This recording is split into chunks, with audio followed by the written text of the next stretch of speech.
Amen. Que le Seigneur vous bénisse. C'est votre humble serviteur, le pasteur Donenzao. Tokananu, la sœur Abigail. Amen.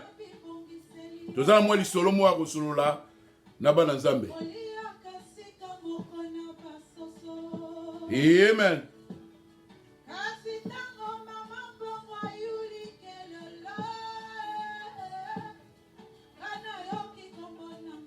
Shalom.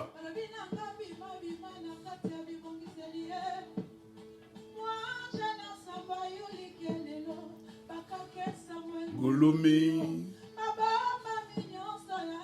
Alléluia.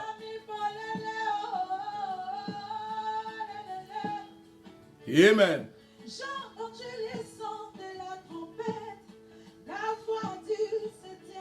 Alléluia. Shalom, shalom, l'église de Dieu Tout-Puissant. Amen. C'est votre humble serviteur, Donenzao, le pasteur Donenzao.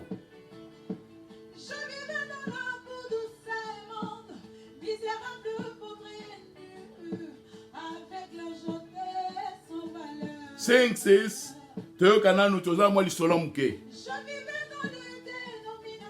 Amen. La Odyssée. Alléluia.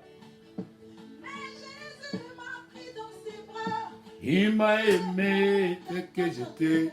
Il m'a lavé dans son sang. Il a fait de moi ce que je suis. Amen. Alléluia. Amen. Yes, sir.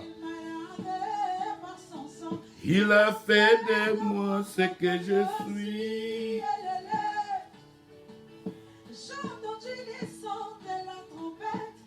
La voix du septième ange, j'ai entendu mon Dieu donner ça. Balazame boyoka, boyoka kelelo. Alléluia. Je suis passé ici là. Suivant tout ce qui brillait. Croyant que c'était la vérité. Makamnyo sur boyoka internet et soloté. J'ai parcouru des églises. Oh, oh, oh, oh. Cherchant toujours La vérité. Et catholique. Ah? C'était la vérité. Alléluia. Amen. Que le Seigneur vous bénisse. C'est votre humble serviteur, le pasteur Donenzao. Toel susu awa na chaîne nabiso de Spoken Word Academy. Tolingo solo na bana na Nzambe, tolingo solo na église de Dieu Tout-Puissant. Soki bo s'abonner na nous bo s'abonner, soki bo tali vidéo, bo liker, pour bo aider biso tote à liloba na Nzambe. Alors ici, lelo toye pour la kosolo encore na église de Dieu Tout-Puissant parce que biso tozali ba sentinelle. Net la sœur ayembi photo beta kelelo. Alors on va regarder le son de la trompette était wana italien. Mais biso photo to pesa bana Nzambe warning. Photo kebi sabana Nzambe. Allez lelo, le Seigneur a mis quelque chose dans notre cœur que sur les réseaux sociaux. Zamachelo mon petit a révélé biso que réseaux sociaux, Facebook, YouTube, TikTok, Instagram, nyonso, ezali l'arbre de la connaissance, hein, l'arbre de la connaissance du vrai et du mal. Nengezalaki na Genèse. Totangango. Alors tout le monde kebi saba na Nzambe ke, faut bo keba na réseaux sociaux. Koleka na réseaux sociaux te, ozolo ba makambo maîtriser te, ozo benga batu ondoki. Oh, masola bomi mwasi na ye, nino, netoloba inabino. Et nene yo yebi ke za solo. Nene yo yebi ke makamu JF ya. Au vent du peu, vraiment donc JF donc a ébi parole te. Au vent du peu, vraiment mettre chouambo ba ébi parole te. Ba ébi bible te. Mais bazo babino makambu, bozo li angope. Donc mingi toza wana, so ba pesio biloko uti na fulu, so biloko pola o li angote. Mais na spirituel bozo li biloko moko, o yebite so reza solo, o yebite o vérifié yo bozo lo bango ya Marcelo. Surtout Basser la moni la zou ape koti hein. Pour bali congolais était Basser congolais batomboki. Marcelo abomi moi si na moni pa nino belser na ngatine nga lomo pasteur moko oh mutako ako grebala na ye. Mais soko bomi moi si na yo alo bali les sous oh mais ngana bi ese batu batanga bible batanga bible te. Donc ngana yebite so pasteur taboma qui sert sur nini ou les avoma donc bino moko boza mité maté. Bon surtout ta sikoke sur les soloté. Sur les soloté que bolo ba marsola boma qui sert sur les soloté. Yo kasi vous m'a donc de jour à l'eau la paix au yo kotika. Te o kotate. Il faut se répartir par pasteur Marcelo. Alors yango wana ko confirmer te yango to lobi réseaux sociaux l'arbre de la connaissance du bien et du mal. Surtout que dans Genèse chapitre 2, voilà nanga banazambe. Genèse chapitre 2 au commencement hein, verset 15. Yoka. L'Éternel Dieu prit l'homme et le plaça dans les jardins d'Éden pour les cultiver et pour les garder. Verset 16. L'Éternel Dieu donna cet ordre à l'homme. Tu pourras manger de tous les arbres du jardin. Verset 17. Mais tu ne mangeras pas de l'arbre de la connaissance du bien et du mal. Car le jour où tu en mangeras, tu mourras. Et ça ordre. Donc, le Seigneur m'a révélé, réseaux sociaux, et ça dit, l'arbre de la connaissance du bien et du mal. Donc, donc, nino et cause alors makamba bien mais ça n'a pas mabé. Donc réseaux sociaux cause alors il y a bien vraiment que au mona mutu te là bas année au ko retrouver mutu ou bien biso bo prédicateur au roté à l'itetea koko moko na zamba ako yokango eza bien ya ngona lobike les réseaux sociaux l'arbre de la connaissance du bien et du mal. Ya ngona nzambe apesa ki Adam na Ève. Ya ngona etse ki Adam après ça, il y a un ordre, il y a connaissance du bien et du mal, il y a un côté. Ça, c'est les réseaux sociaux. Maintenant, Naza, chrétien averti, malgré Naza, il y a YouTube, il y a YouTube Misat. Mais dans le côté, il y a les réseaux sociaux. Parce que, et comme il y a un net, tout ça, on a besoin de makama musique mokili tout ça na biso j'ai makama biloko mais ko ça la j'ai la makama zambete. La Bible dit que ne touchez pas à mes joints. Yo no yebi ke Marcelo za mutanzambete bat mingi so ba vivant na tangu ya Bible nzamba ngo ziki sabino na pe sabino exemple. Donc les réseaux sociaux eza terrain moko glissant et balanzambe Tokota, nzamba epsinga na avertir bino. Bokota na je ya réseaux sociaux te. Na ebisa bino lelo, lemso yebite. Sorozo loba makambu, pona mutu. Oh Marcelo bomaki. Oh Maïka salaki boye. Oh a utilisaki vacheline. Oh nini. À moins que ça la solo. Mais ce que ça solo te. Oh kota la lola te. Jusqu'à ce qu'on se répartit par Mike. Jusqu'à ce qu'on se répartit par Pasteur Marcelo. Yango wanangai comme un avisé, comme un chrétien.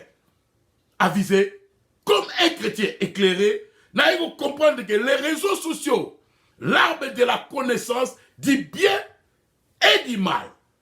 Bien zali. Ne dis pas pasteur boy. Il y a un gars qui a le bazambe. Na roté la vérité.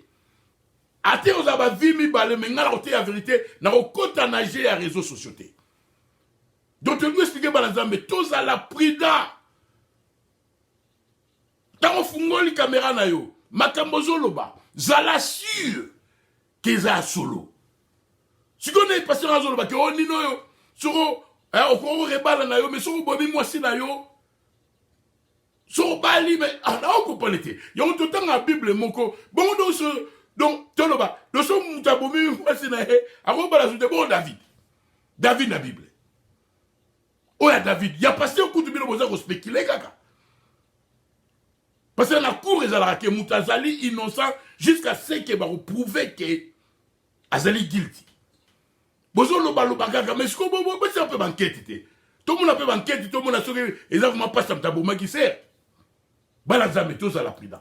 Les réseaux sociaux, l'arbre de la connaissance du vrai et du mal. Makaba vrai ezali. Mais makaba ma bende qui. Alors, si vous apprenez au quotidien, il y a les réseaux sociaux. Mais moi, j'ai dit dans mon cœur, nako kota. Nager, il y a arbre de la connaissance du bien et du mal. Parce qu'il y avait deux arbres. L'arbre de la connaissance du bien et du mal, et puis l'arbre de vie. L'arbre de la vie, c'est le Seigneur Jésus-Christ, qui est la parole. Moi, je vais rester avec l'arbre de la vie, qui est la parole, la vérité. Je ne vais pas spéculer. Soyez prudents, mes bien-aimés. David a vu Moubali Abatou. Yeah. La Bible au tout temps. David a vu Moubali Abatou. A tigné la guerre à Bomi, pas au Mosinaï. Eh, David soit un Congolais, mais Rosé Socié Tony. Mais bah, c'est un Tomboka. Eh, David. L'homme selon le cœur de Dieu. A vu Moubali Abatou, a tigné la guerre par Koufa. Abali Mosinaï, aboti mwana.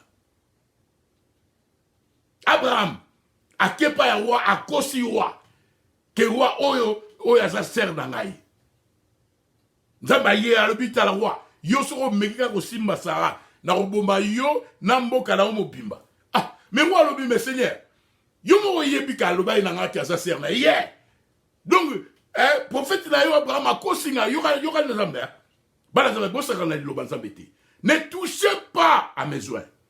Nzamba epsi Abraham hier. Nzamba epsi roi. Na yebike prophète nanga Abraham a kosi yo. Mais si on ne pas un prophète a kosa ki yo te. Assemble la po na yo. Et pour na mboka na omobima. Donc nino royaume na yo e gokufa. So biso ba Congolais do parce que on a kosi ngai. Parce que on bobi moi sile ngala ke ne pas na assemble ya. Parce que on kosa ngai. Nzamba tindi donc ba Nzambe. Na bana na ye, na ba serviteur na ye, bana zambe tous à la prudence. Les réseaux sociaux, l'arbre de la connaissance du bien et du mal. Bana zambe, surtout les serviteurs de Dieu, ton quota n'a j'ai à réseaux sociaux té. Pourquoi le Seigneur m'a révélé? Parce que moi je suis prudent. Je suis prudent parce que l'arbre de la connaissance du bien, et du mal. Mais la race mal ezali 99%. Mal ezali 99%. Madame Ozaka Moukié. Alors, ils ont terré tellement glissant. Faut yeba. Pas de chamakolo. Nangé balouan tout tipito. De faut yeba. Kokota nager à réseaux sociaux te. Kosanga la parole de Dieu te. Orumo salango. Pour aller ma baisse. Orumo salango. Pour ozo ba vie. Nzambe a rutunayo. Si vous avez un projet au côté de l'Ola, si vous avez un côté de la réseau social, vous avez un côté de la bousoba, vous avez un côté de la mensonge. Ndeni oyebi, makso oyebi, makamuso amoba et tout ça solo. Mais tu as oyebi ta Bible té, mais ba tala ba vie, ba vandi pe ba tala mettre.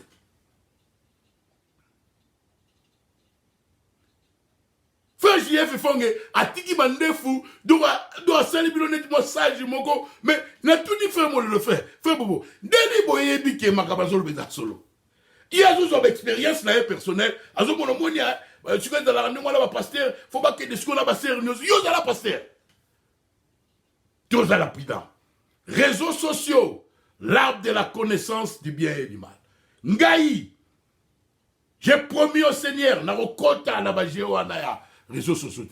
Na kokota la l'arbre de la connaissance du bien et du mal.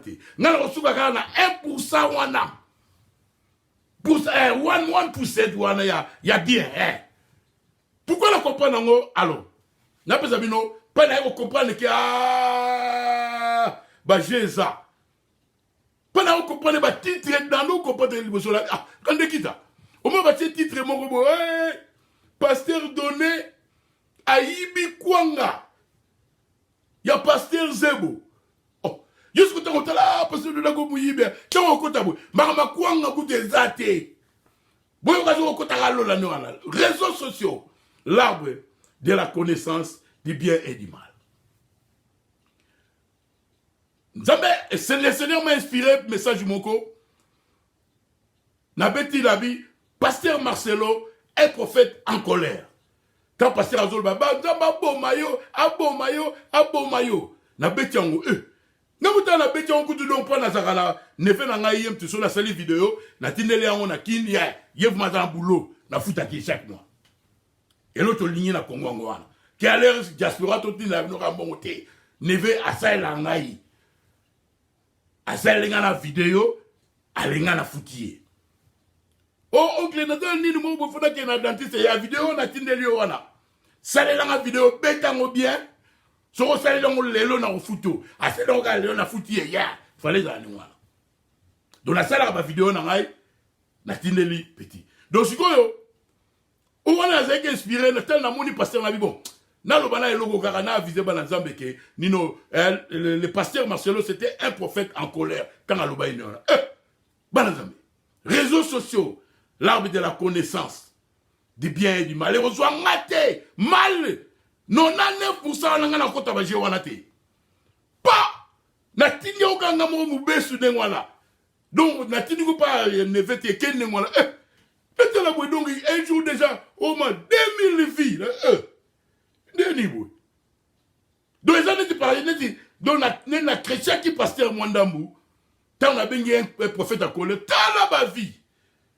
Na bi bon nata la nana checker dans nos réseaux sociaux, là on a un mystique. Et ça suspect. Na bête monsieur après vidéo na bi non, église. Toti ka pasteur Marcelo abala na eza droit na sur 50 vies. Ah!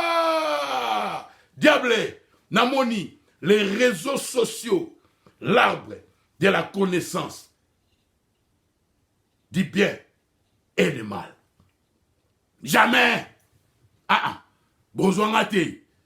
Moutoumou a moni aboti salabia ya mwana. Basalaka, ba titre ya base. Mais frère, sur ça, na projet koke na lola. Maman Nzambe a jeté. Tous à la pida dans Nzambe. Dans les réseaux sociaux. Les réseaux sociaux, l'arbre de la connaissance du bien et du mal. Non, Tokangaman, l'arbre de la vie qui est le Seigneur Jésus-Christ. Frère Madame nous a dit qu'il faut toujours dire la vérité. Ataba olongolo lisu, pour le vérité, loba vérité. Nala koloba vérité na otikala na katikati na okondane mutu te soko na zala prévité ate ozala deux vies na okega na vie wana d'ailleurs kutu biso to za monétiser te parce que moi j'ai compris que na ngozo sikoyo l'arbre de la connaissance du bien wana 1% wana na utilisant pour la gloire de Dieu. Bana Nzambe, soyez prudents, que le Seigneur vous bénisse. Shalom.